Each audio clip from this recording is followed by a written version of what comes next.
Hi there, I'm Martha Van Dam, and this is Living Beyond. And today we are still talking about words of wisdom from Walt Disney World. And I want to give you one of my very favorite quotes today from Walt Disney himself. One of my very favorite ones. And that is, he said, "Everyone falls down. Getting back up is how you learn to walk." Think about that a minute.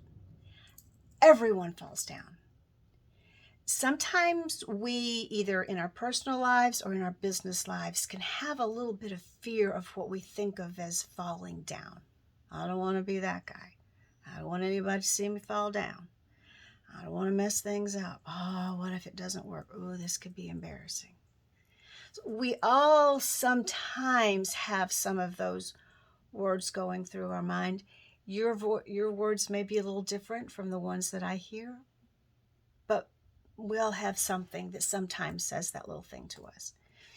So, and we all absolutely, positively fall down sometimes. None of us get everything the way we think we want it the first time we try. That life just doesn't happen that way. But as we grow up and we kind of get knocked down and boxed in, and we kind of get some fears about how the world is perceiving us and what our work looks like, then we can take the idea that it's really, really bad to fall down. And what we want to do is examine, do I have that belief? Do I have the belief that it's bad to fall down? Because I'm here to tell you, if you have that belief is lying to you. That belief is not accurate. It's not bad to fall down. What's bad is if we fall down and we refuse to get up. When you think about it, when a baby learns to walk, a baby falls on their little padded tush over and over and over again. But eventually, because there's an innate human drive to be standing upright and to be walking on two legs, and because that baby sees all the people in their world around them walking upright, eventually that baby gets up, and he or she learns to balance and to keep moving forward. But if they hadn't gone through all of those falls and continued to get up, then they'd still be sitting on the floor somewhere. I'm also reminded of a woman I like to watch on Instagram and Facebook sometimes, who literally had both of her legs had to be amputated due to a bacteria, some sort of infection that she had. And she had both of her legs amputated. Well, that was not going to get her down, because remember, we said there's this human desire to be upright. There's a human desire to be active and be moving. And she had it in spades. And she learned to walk with her prosthetics, but she was determined that that was not all she was going to do. She swims and she dances and she skis. Anything that needs to be done, she can do. And the fact that she does not have two full legs does not stop her. There's another example that I can give you. There is a man named Nick Vujicic. He is in Australia, and you really might like to look him up and watch some of his videos.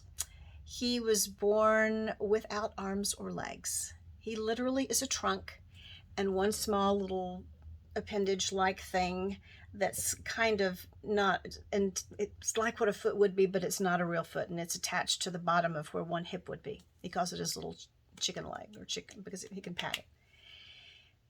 How does a person like that get up when they fall over? I mean, in your mind, you think about a turtle laying on its back, wiggling its little feet. How is it going to get over? How does Nick Vujicic get up? Well, you know what? He worked and he worked and he worked until he figured out how. And using his head and twisting his body with no arms and no legs, he is able to get himself back up into an upright position. And you know what else? He's learned to cook for himself. He's learned to swim. He's learned to go down a slide. He's learned to do so many things without arms and legs.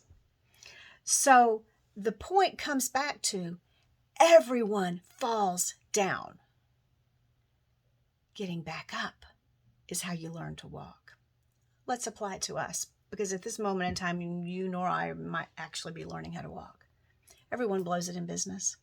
Everyone has a mistake in their relationship. Everyone says the wrong word sometimes. Everyone hurts somebody's feelings sometimes. What matters is that we get back up, that we go back. And if it's a mistake in business, that we make a correction, we pivot, and we move in a different direction. If it's a relationship, we go back, we acknowledge what we did wrong, we figure out how to keep from doing it again. We go back to that person and we make it right as well as we can. And if we can't make it right with that person, we move forward with with what we've learned from that lesson, and we make that right in future relationships. We get back up. So what might have knocked you down in the last few days, in the last week? Get back up. It's that simple. And don't say to me, but you don't know. Yeah, I do know. I do. We're not going into it right now, but I've got a long list of failures, of times that I fell down. And they'll happen some more. So I do know what it's like to get knocked down, and I do know what it's like to have to get back up. But I'll tell you this, getting back up is worth it. So if you're falling down or you have fallen down, get back up and keep going. And that's how we make it to where we're aiming. I hope you have an amazingly wonderful day. Thanks and bye-bye.